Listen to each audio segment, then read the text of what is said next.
Bakit ganyan ka makatingin, Fezna? Nais mo bang dukutin ko ang iyong mga mata?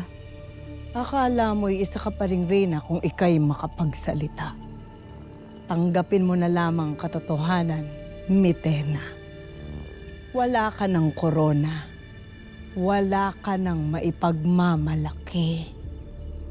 Isa ka na lamang paslit na nangangailangan ng patnubay ng ating Panginoong Hagorn. Huwag mo akong minamaliit. Sapagkat ako ay naging tunay na kera, hindi lamang ng Mini-Ave at Lireo, kundi ng buong Encantadia.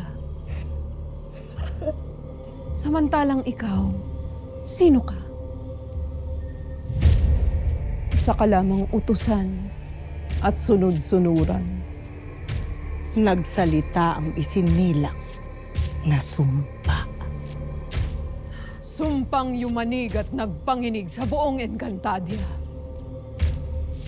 Hindi tulad mo, na isinilang,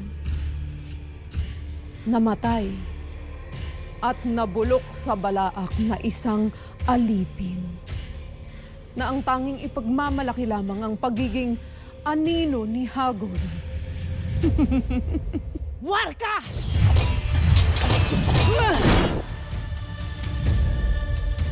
Umalis ka sa aking silid, kundi ibabalik kita sa balaak.